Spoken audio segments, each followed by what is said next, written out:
It's an impression of weakness for a head of state who overcompensates his fear by using the administrative units in his country to abduct and arrest citizens who are carrying out peaceful protests.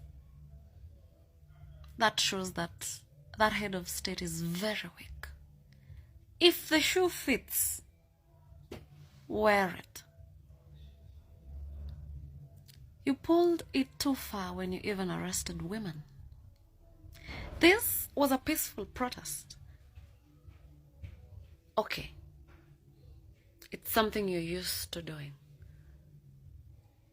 Hope it helps you sleep well at night. Yeah. Good evening, guys. Today I've had a very rough day. I didn't go for Maandamano and I didn't update you. But Maandamano went on well. Four things have happened. One, the court has issued instructions to the Inspector General of the Police to produce the 6 abducted comrades. Faith had taken the case with LSK to court, and the court granted those orders. So tomorrow they're supposed to appear in court very early in the morning. If they don't bring them, they should give a very good explanation why. Number 2, the comrades who went to demonstrations, including Okiya Omtatah, Okayo, and others from Injecti Party and others, they were arrested. In total, 34 of our comrades were arrested, including the Senator Okiya Omtatah.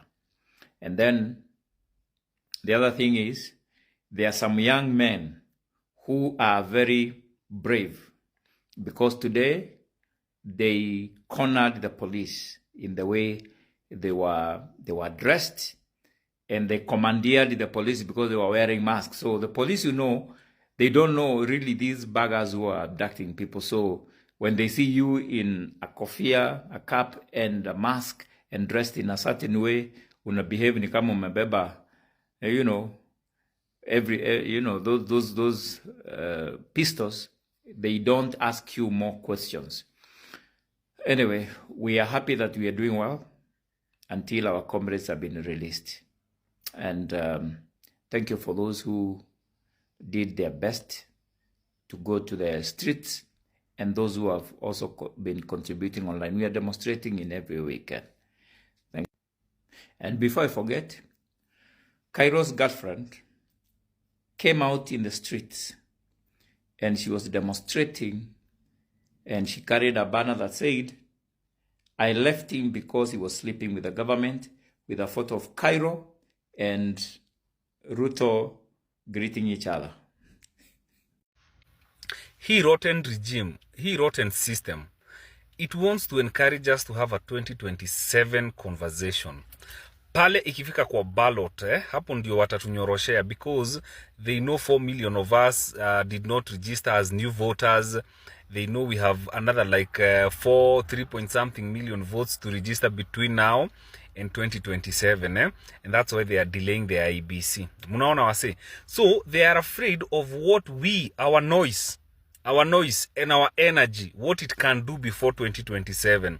Okay, and that is why they will fund all these people to run differently, so that they can scatter this revolution.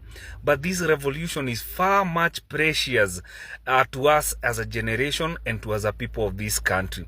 That is why tunasema Project 2025 is to impeach William Ruto. So the pressure is to constitute the IEBC.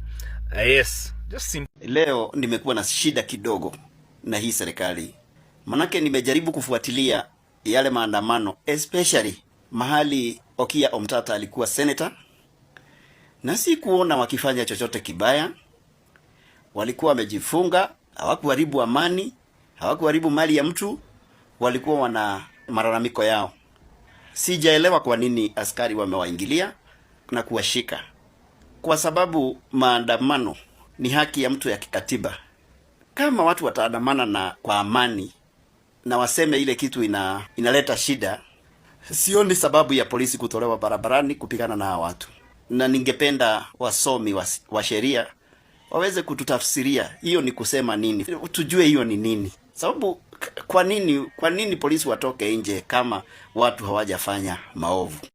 Kama kuna watu wanajua rights zao ni wa Kenya, Mkenya huwezi mfinyilia, hata ikuwe nini. Kama ni kwenda kwa street kudemonstrate, ataenda kwa street. Kama ni kuongea, kuna ile freedom of speech, Mkenya ataongea. Unaona, Kenya is the best place to be, Being in Kenya is just fun, Being born in Kenya is the best thing you can admire. Just being born in Kenya. Unaona, juu our neighbors out here, they're admiring that freedom of speech. They're admiring that freedom of expression, freedom to demonstrate. Wapi ukijaribu tiwa ndani, but Kenyans hata watiwe ndani, tomorrow if there is something that hurts them, you will see them on the streets. Wa Kenya, I salute you guys.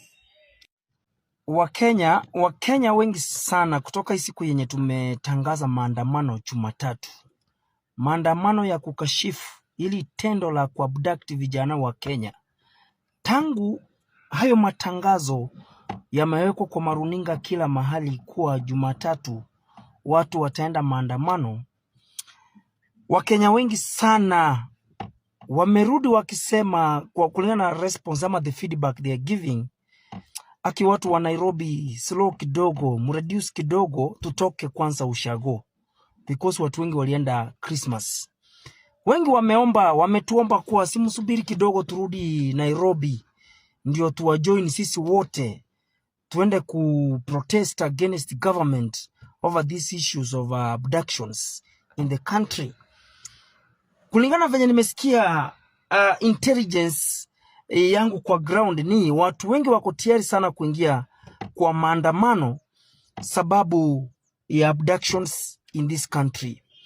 Hii itakuwa moto zaidi kuliko hata the finance bill, because ukiguza youth wa Kenya umeguza youth wote. In a universities is said, touch one comrade, you have touched all. So it's the same thing yenye that is circulating Kenya. Youths of this country, we are reading from the same page. We are saying one thing in common. We need good governance. We need good leadership. Ruto has failed the countrymen and women. For that reason, ameenda kuja kuabduct the children of this country. We are not going to sit down and watch our comrade wakisukumwa wakipelekwa mahali to unknown destinations. Wengine wanakuwa tortured, others killed, and you tell us that we should just sit down and watch this happen. We are not going to allow this. Na hizi vipindi nyinyi wanasiasa mmezoea kufanyia wa Kenya, wachana nazo. Hizi vipindi peti. Tumeshinda hapa tukiambia Ruto, ulipoteza network kitambo sana. You got confused long time ago when you started kubadilisha cabinet ovyo. Hakujaifanyika hivi. Naona nilikwambia mapema kuwa cabinet ukafanya reshuffle mara ya kwanza, ukadismiss cabinet, tena ukarudi umefanya reshuffle nyingine mara ya tatu akina Kabogo. Sasa hivi tena zile position tena uliappoint kina Kabogo tena zote umeziregesha kwa Musalia Mudavadi, ukapeana zingine sijui nani, wengine wakacombine. Sasa mzee, this is the confusion we are talking about. Hata wale wenye wameshinda wakidefend William Ruto wamefika mahali mpaka wanauliza yenyewe Nduche venye nyinyi guys mnasemanga tumekuja kuondua ni ukweli. It's like this guy is more confused. Get it right. William Ruto, hata ukisurvive 2025 politically, then you must be a genius. You must be. If you have to survive that. The pressure that is just coming is so wanting. Hakuna IBC in the country. There is no IBC in the country. And the constitution gives us room that IBC should be in place to prepare for the next elections. And you want us to keep quiet that things are normal. You see, Odinga is not even talking about the same thing we call IBC. That's why we see him a pretender all along.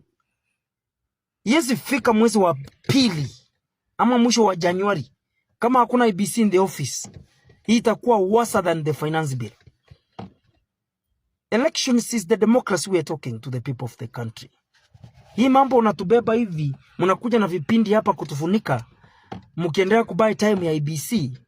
Is either you reconstitute the IBC, you stop abductions, and everything to come down to settle, you calm the country. If not, IBC will be a trigger together with these abductions. Na tukiingia kwa uwanja, hakuna kurudi nyuma safari hii. Tutasukumana na wewe mpaka uondoke.